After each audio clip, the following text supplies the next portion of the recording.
As you can recall, the Declaration of Independence and the Constitution of the United States of America are documents composed many, many years ago by a bunch of old men that apparently had the ability to see the future, because these works are still the groundworks for what we base our country on to this day.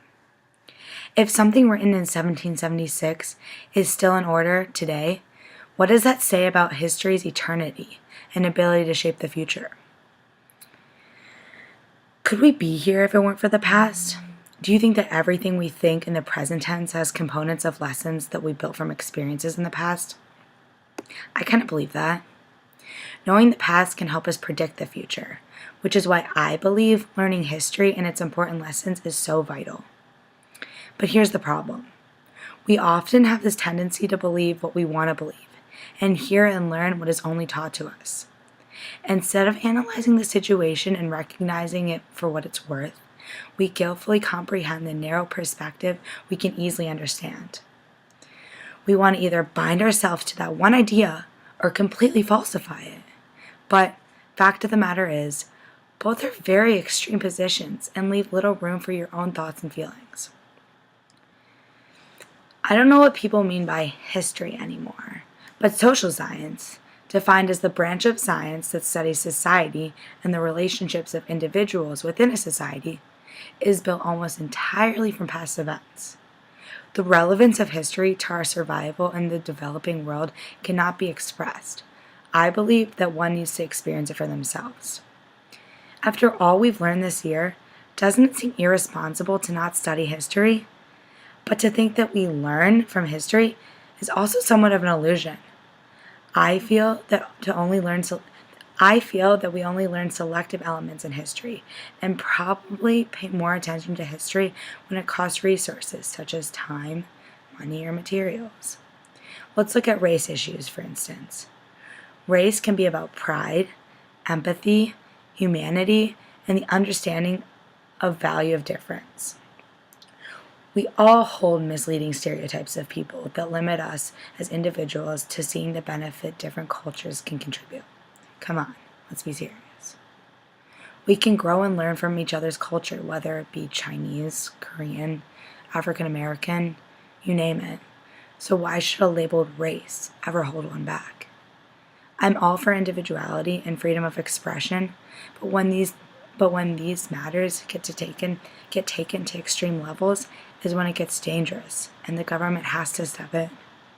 Race comes into play many times, and therefore it is important to keep it at the forefront of the government's policy agenda. A lot went through my mind as we watched Ethic Notions, and I couldn't help but not assert all the previous lessons we've learned into this directly related scenario. For example, the idea that old stereotypes become new politics. A lot of what I've come to conclude is that what's in people's heads really does matter. But like I said before, the stuff going on in our minds, to our dismay, is not necessarily our own thoughts. Unfortunately, we're all a little bit guilty of becoming dehumanized. I know I'm jumping all over the place, but I want to relate this to Reagan's election. We cannot solve problems until we recognize the source of it. It wasn't until Reagan was very sick and couldn't keep up with the acting role of president for the people to recognize that maybe Reaganomics and the major debt he put us in was a bad thing. This is reality. And you know what's also reality? How stereotypes shape reality. I mean, think about it. How did this shape Black culture, or the Jews' will to barely survive? We have been conditioned to experience things differently. So as a generation, let's rebel against this canned attitude and judge things based upon the content of character and nothing else. Don't be told who you are, and certainly don't be told what you think. Just as I said before, history has a tendency to repeat itself. Let's use this as an inspiration to dig deep in our studies of history and form an objective of our own that can be backed up by legitimacy and fact. I will no longer allow political debate and I will no longer allow political debate to manipulate my personal fears. A wise man, Mr. Squires, once said, "The only thing that does not change is change." What you believe matters, for it impacts what you do. I challenge you to believe what you believe. Thank you.